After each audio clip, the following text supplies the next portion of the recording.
एक अपन करते हैं फ्रैक्शन, फ्रैक्शनल,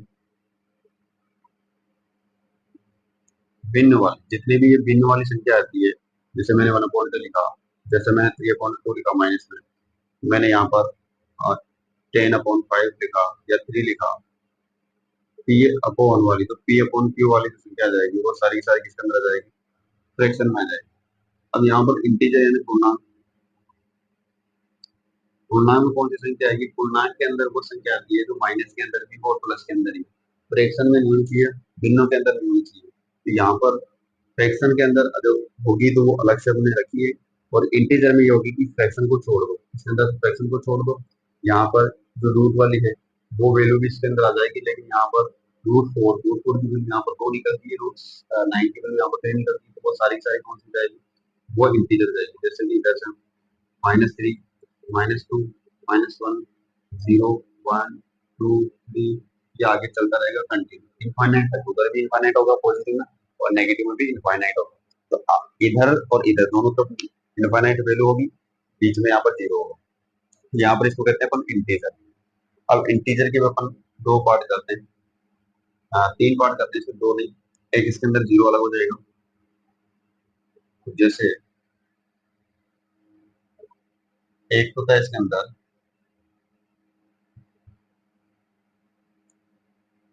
इधर से लेने पर तो नेगेटिव,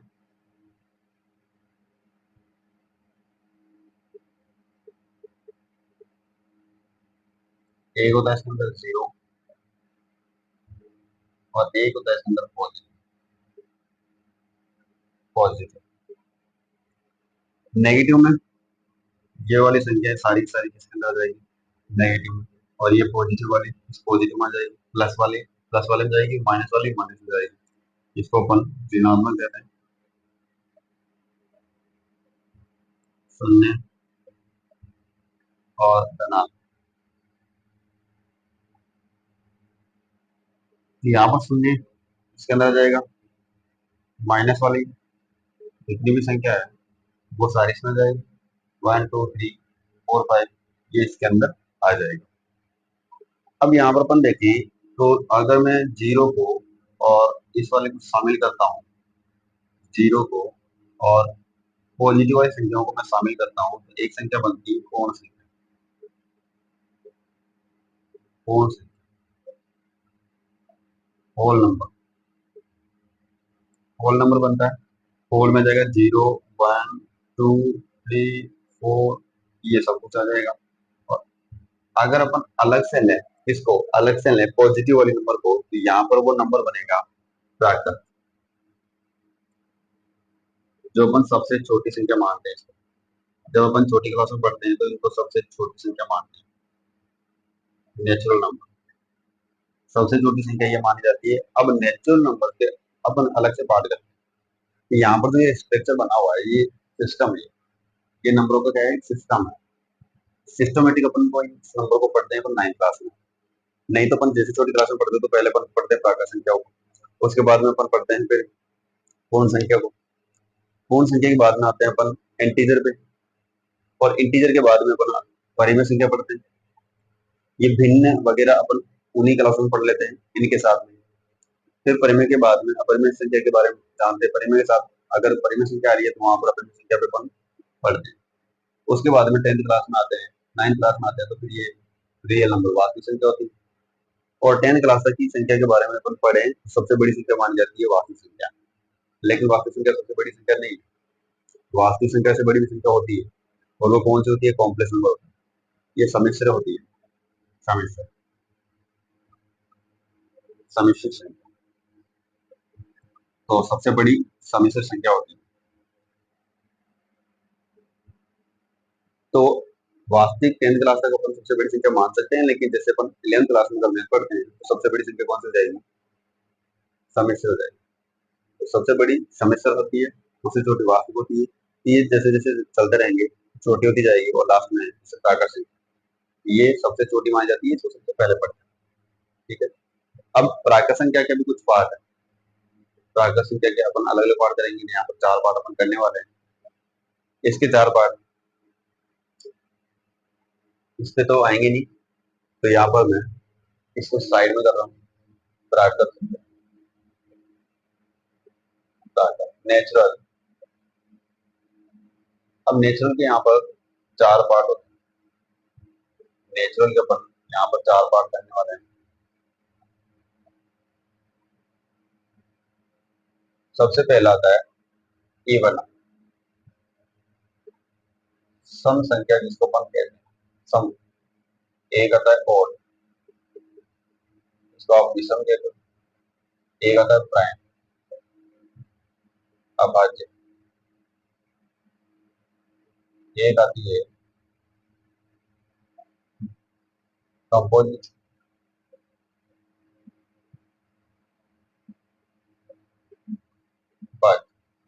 ये अपन अलग अलग संख्या पढ़ते हैं। ये किसके पार्ट है? ये प्राकृत संख्या में पार्ट, नेचुरल नंबर्स के पार्ट है। तो यहाँ पर नेचुरल नंबर लास्ट होगा और उसके बाद में अपन इसके अलग अलग टुकड़े करते हैं। तो यहाँ पर इसके टुकड़े हो जाते हैं चार टुकड़े।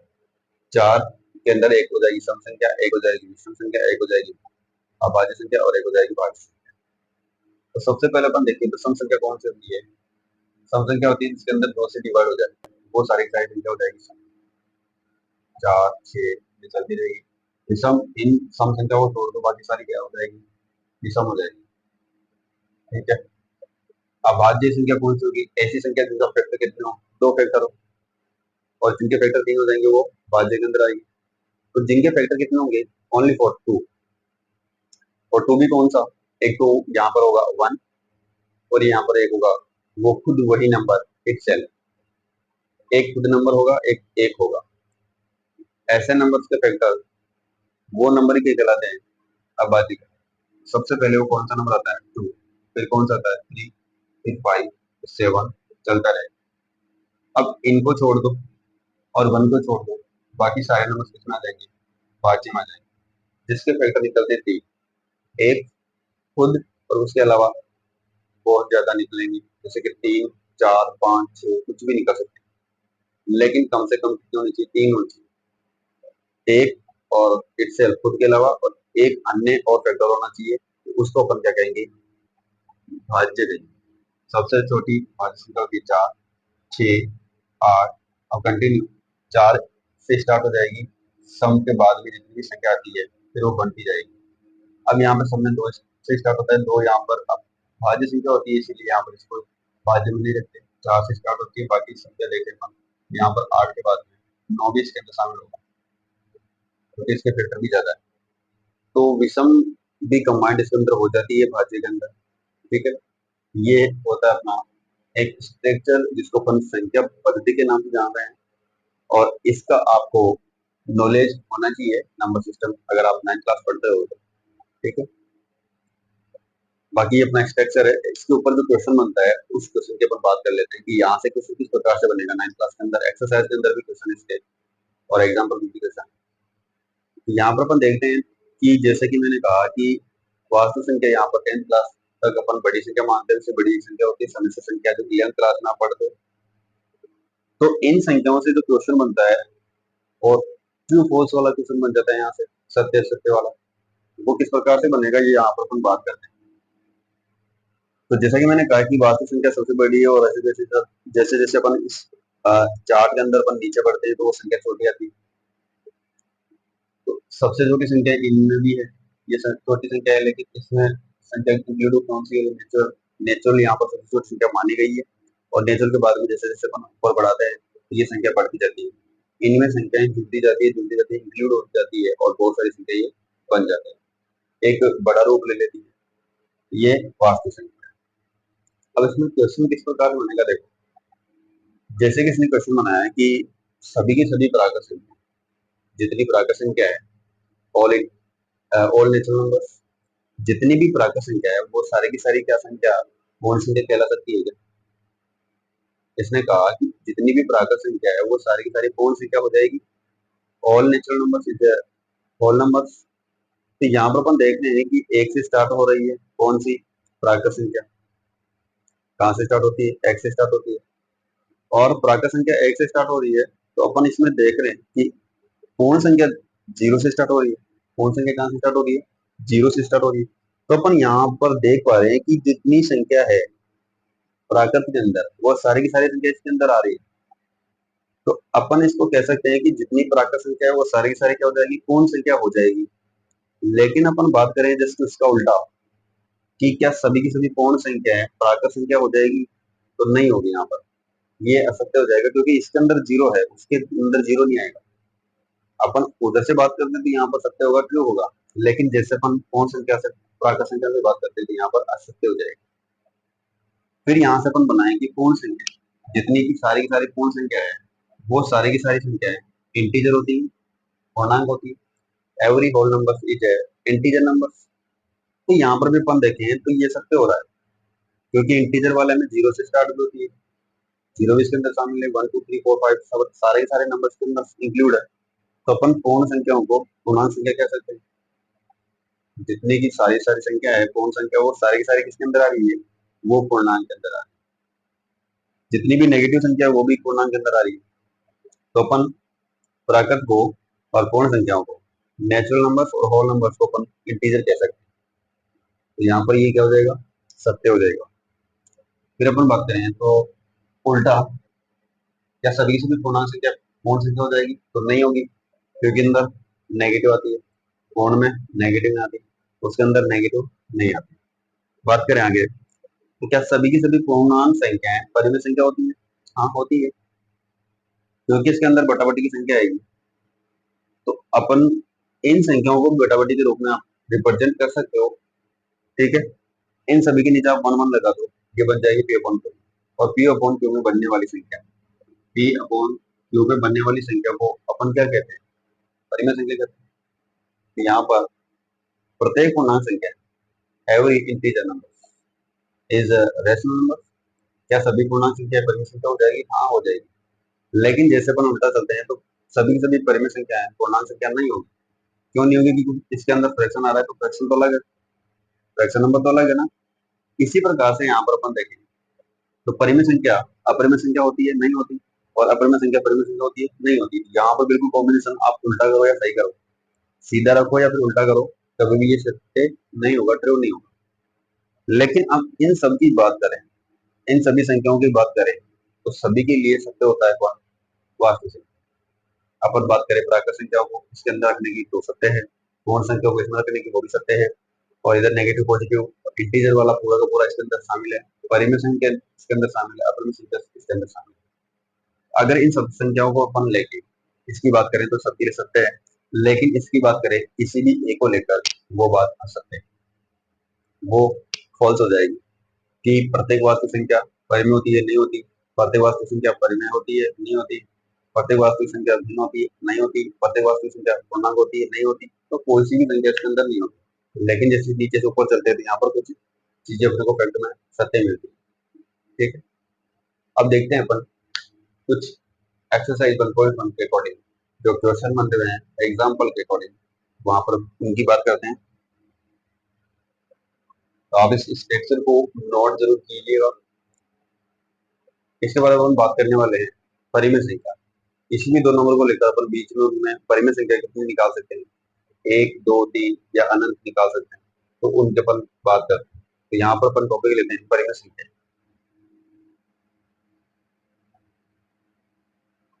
परिमेय संख्या,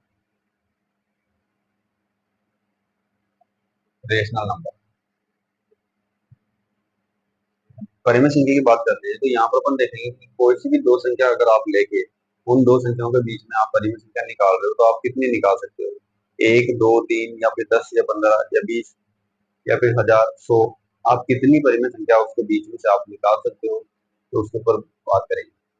यहाँ पर कोई सी भी संख्या हो सकती है, वो माइनस में हो सकती है, प्लस में हो सकती है, वो भिन्न के अंदर हो सकती है, फ्रैक्शन, और वो डेसिमल में हो सकती है, कैसे भी नंबर हो सकता है। उनके बीच में आपको कोई भी संख्या निकालनी है, और आपको कोई भी नहीं, आप बहुत सारी संख्या वहां पर निकाल सकते हो, ठीक है। यहाँ पर अपन बात करें जैसे कि 3 और 4 के बीच अपने को 5 परिमेय संख्या निकाल,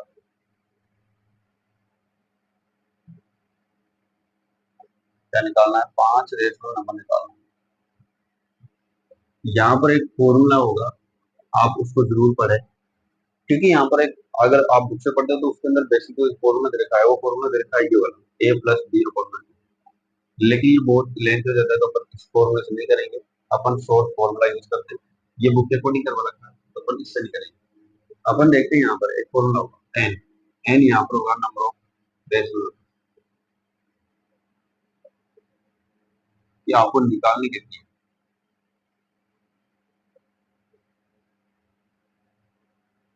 परिमेय संख्या की संख्या, यहाँ पर परिमेय संख्या कितनी निकालनी है आपको, ये डिपेंड करेगा किसके ऊपर, एन के ऊपर।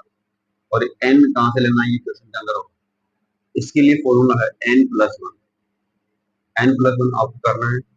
इसका मतलब है जितनी आपको परिमेय संख्या निकालनी है उसमें आपको एक ऐड करना है। फिर जैसे कि अपने को निकालने किन किन के बीच में, तीन और चार के बीच में निकालना। अपन इसको सोल्व करें तो यहाँ पर निकालने अपने को पांच की, यहाँ पर ये किसकी वैल्यू हो जाएगी, एन की वैल्यू हो जाएगी।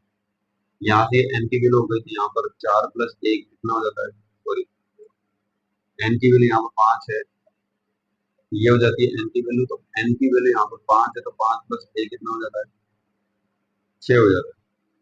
अब जैसे यहाँ पर जो छह हो रहा है उसको आपको क्या करना है, इस थ्री के साथ में, जैसे मैं यहाँ पर एन प्लस वन अपॉन में एन प्लस वन, इधर भी एन प्लस वन अपॉन में एन प्लस वन करता हूँ। यहाँ पर अपन देखते हैं तो एन प्लस वन की वैल्यू कितनी आ रही है, छह आ रही है। अब यहाँ पर अपन मल्टीप्लाई करेंगे सिक्स को ऊपर नीचे, इधर फोर को भी करा सिक्स से ऊपर नीचे, यहाँ पर फोर को किया सिक्स, सिक्स ऊपर नीचे मल्टीप्लाई किया, थ्री को भी मल्टीप्लाई किया तो यहाँ पर बनेगा ये एटीन अपॉन सिक्स, यहाँ पर बन जाएगा ट्वेंटी फोर अपॉन सिक्स। यहाँ से अपन देख रहे हैं तो इनके बीच में जो गैप आ रहा है, जो नंबरों का डिफरेंस आ रहा है वो डिफरेंस कितना है, पांच है। जब अगर कंटिन्यू नंबर हो, जैसे कि यहाँ पर तीन के बाद में चार, चार के बाद में पांच, पांच के बाद में छह, ऐसा कंटिन्यू नंबर हो तो आपको डायरेक्ट ये फॉर्मूला लगा, इस फॉर्मूले से बेसिक क्वेश्चन भी सोल्व हो जाएगा, फ्रैक्शन वाला भी सोल्व हो जाएगा। सभी जितनी भी आपको संख्या निकालनी है, पांच, दस, पंद्रह, हजार, तो इनके बीच में आप कितनी संख्या निकाल सकते हो, इनफाइनाइट नंबर निकाल सकते हो, इनफाइनाइट, जिसकी आप कल्पना नहीं कर सकते उतने नंबर आप निकाल सकते हो। और सिंपल फॉर्मेट है ये, जितने आपको निकालने उसमें एक जोड़ दो, उनके बीच में डिफरेंस आ जाएगा। अगर दो संख्याओं के बीच में वन का डिफरेंस है तो वो फिक्स नंबर आएगा, दो का डिफरेंस है तो कुछ ज्यादा संख्या आएगी, तीन का डिफरेंस है तो वहां पर बहुत ज्यादा संख्या आएगी, डबल ट्रिपल होती जाती है वो संख्या अगर उनके बीच में डिफरेंस की प्रकार है। लेकिन वन का डिफरेंस होगा तो वहां पर फिक्स वैल्यू आएगी, जैसे कि यहाँ पर फिक्स वैल्यू आ रही है। यहाँ पर अपन देखें तो इनके जो बीच में है संख्या, वो संख्या कौन सी है, 18 के बाद में 19 upon six, 20 upon six, 21 upon six, 22 upon six और 23 अपॉन सिक्स। यहाँ पर अपन देख रहे हैं कि ये पांच नंबर आपको मिले और निकालने कितने थे, पांच ही निकालने, तो फिक्स नंबर आएगा बिल्कुल, और वो रेशनल नंबर होगा।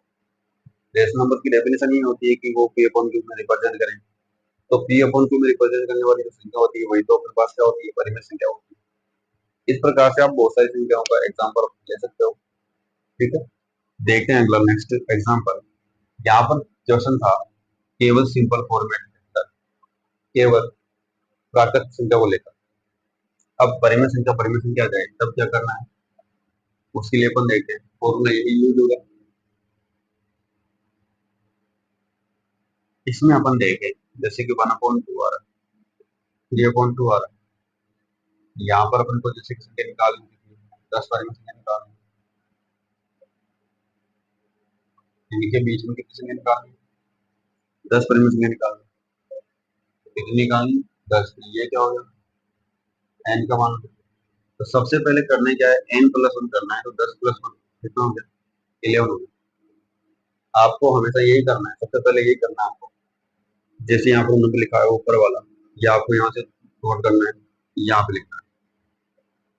और यहाँ पे जो एन प्लस वन की वैल्यू है उसको आप इधर वाले नंबर से और इधर वाले नंबर से, राइट हैंड और लेफ्ट हैंड दोनों नंबर से आपको मल्टीप्लाई कर देना है। जैसे अपन मल्टीप्लाई करेंगे तो यहाँ पर मल्टीप्लाई का रूल होता है कि ऊपर वाली संख्या ऊपर से मल्टीप्लाई होगी, नीचे वाली संख्या नीचे से मल्टीप्लाई होगी। तो ऊपर तो आ जाएगा 11, नीचे आ जाएगा 22, इधर ऊपर आ जाएगा 33 और नीचे आ जाएगा 22।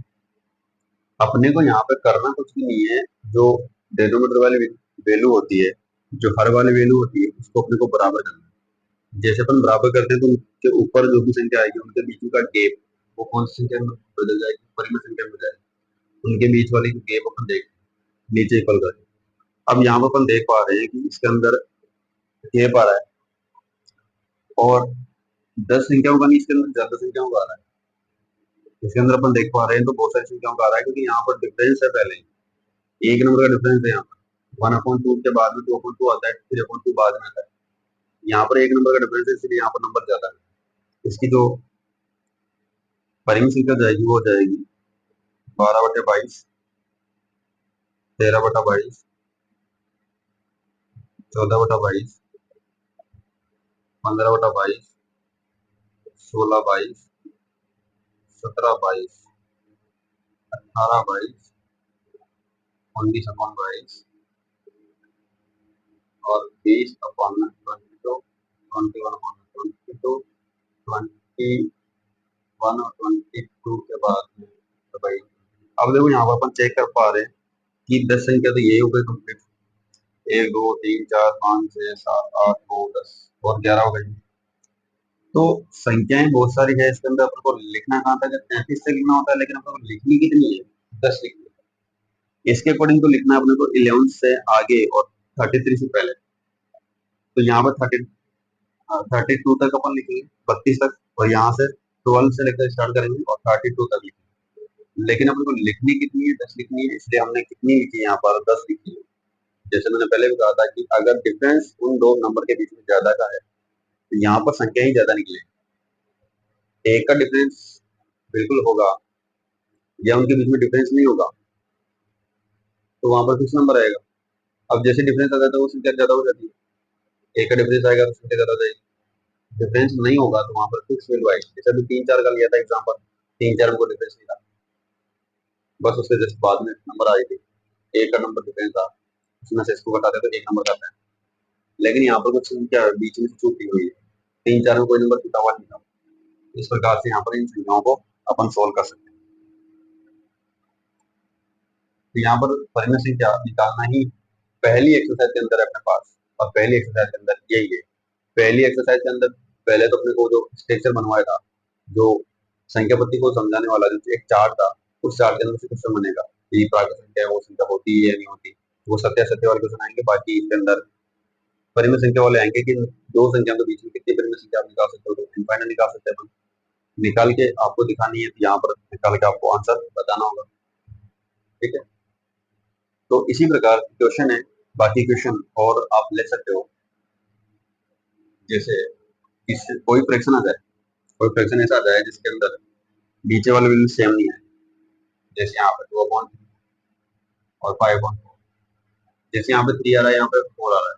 पहले वाले क्वेश्चन में क्या था, यहाँ पर इक्वल था, तो डायरेक्ट अपन को कोई दिक्कत नहीं आ रही थी, डायरेक्ट अपन मल्टीप्लाई करे तो n+1 तो यहाँ पर अपन दिक्कत आएगी कि नीचे 3 है नीचे 4 है, अगर अपन किसी भी वैल्यू से मल्टीप्लाई करते थे अपन नीचे वाले वैल्यू सेम नहीं बनेगी।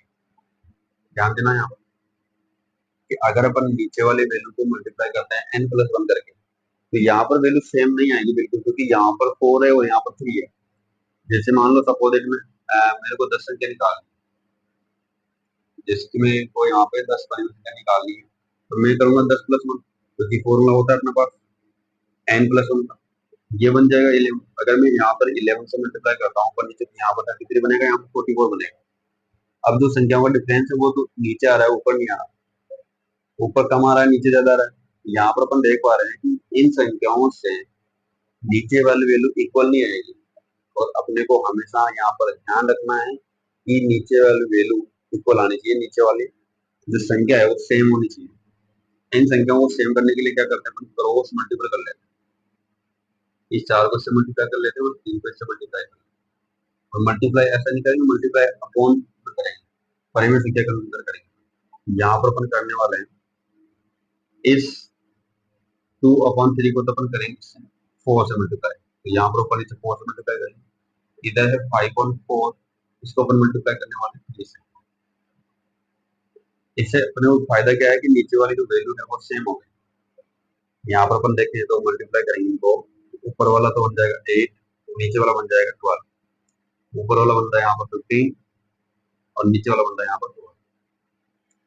अब कभी आपको ऐसा नंबर मिल जाएगा यहाँ पर कि इनके बीच में डिफरेंस 10 का हो सकता है, कभी हो सकता है कम आ जाए, कभी हो सकता है ज्यादा आ जाए। अगर इनके बीच में डिफरेंस आपको जो क्वेश्चन में पूछा गया है, अगर उतना डिफरेंस मिल रहा है तो आप डायरेक्ट यहाँ से निकाल सकते हो, n+1 से मल्टीप्लाई करने की जरूरत नहीं पड़ेगी। लेकिन अगर इनके बीच में डिफरेंस कम है, जितना क्वेश्चन में पूछा गया है, अगर वो डिफरेंस यहाँ पर नहीं मिलता है तो आपको फिर n+1 लगाना है। अगर डिफरेंस 5 का है तो आप n+1 ना लगा के उसको नंबर को कम करके भी आप यूज कर सकते हो। जैसे कि यहाँ पर 11 बनता है, 11 से मल्टीप्लाई करना जरूरी नहीं है। अगर यहाँ पर कुछ ज्यादा डिफरेंस आ रहा है, डिफरेंस 10 नहीं आ रहा है, उससे कम आ रहा है, तो आप यहाँ पर जरूरी नहीं है कि 11 से करो, कम से कर सकते हो। जैसे कि 10 से कर सकते हो, 8 से कर सकते हो, 9 से कर सकते हो। ठीक है, यहाँ पर डिफरेंस अभी देख रहे हैं अपन, तो 9 मतलब 5 6 का डिफरेंस आ रहा है, 6 7 का डिफरेंस आ रहा है। 6 7 यहाँ पर नंबर्स बीच के अंदर है, लेकिन अपन निकालने कितने हैं, 10 निकालने। इसके अंदर अपन क्या करेंगे कि 8/12 है, उसको मैं 11 से ना करके मैं कर लेता हूँ जैसे 3 से, मैं कर लेता हूँ 4 से, मैं कर सकता हूँ 5 से, 6 से कर सकता हूँ। यहाँ पर डिफरेंस ज्यादा आ रहा है इसलिए अपन कर सकते हैं इनको। यहाँ पर 3 से करें, इधर है 50/12, मल्टीप्लाई करेंगे तो यहाँ पर 24 36 बनेगा, 45 36। अब यहाँ पर अपन देख पा रहे हैं कि कितना डिफरेंस हो गया। 24 से लेकर चलना है अपने को, और 45 तक चल के जा सकते हैं अपन। और इनमें बहुत सारी संख्या आ गई, अपने को निकालनी 10 ही है। तो यहाँ पर 24 के बाद में 25 आएगा, 26 27 28 29 30 31 32 33 1 2 3 4 5 6 7 8 9, एक लिख दो, 34। सबके नीचे आपको क्या लिखना है, 36। क्योंकि ऊपर कितना है, ऊपर अलग अलग नंबर है, नीचे 36 है सभी के साथ में, तो सभी के साथ क्या लिखना है आपको, 36 नोट करना है। इस प्रकार से आपको संख्या पूछी जा सकती है, क्योंकि यहाँ पर इक्वल वैल्यू नहीं आएगी, आपको पहले इनको इक्वल बनानी है। इक्वल बनाने के बाद में आपको क्या करना है कि अगर डिफरेंस ज्यादा नंबर का है तो आप कम नंबर से आप मल्टीप्लाई कर सकते हो, ये यूज करने की जरूरत नहीं है कि 11 करने की जरूरत नहीं पड़ेगी, क्योंकि यहाँ पर 11 में बहुत ज्यादा संख्या करेगी, इसलिए कम वैल्यू से कर सकते हो। लेकिन अगर डिफरेंस कम का है, जैसे कि यहाँ पर 8/12 बन जाता है, यहाँ पर 9/12, या फिर जैसे कुछ और नंबर है जैसे 11/12, तो फिर आप या तो इससे कर लो या फिर इससे थोड़ा सा कम ले लो। ठीक है, इस प्रकार से आपको यहाँ पे संख्या करनी है, आप इसको जरूर नोट करें और प्रैक्टिस करें इन क्वेश्चनों की। ठीक है, आज का वीडियो अपन यहीं खत्म करते हैं। कल के वीडियो में अपन डिस्कस करेंगे एक्सरसाइज 1.1, एक्सरसाइज के अकॉर्डिंग यहाँ पर इंट्रोडक्शन। अब एक्सरसाइज वाली क्लास के अंदर अपन डाल देंगे, तो अपने को ज्यादा दिक्कत नहीं आने वाली है, अलग अलग वीडियो बनाने की जरूरत नहीं पड़ेगी। ठीक है, तो सभी का धन्यवाद, और अपने दोस्तों के साथ शेयर जरूर करें। ठीक।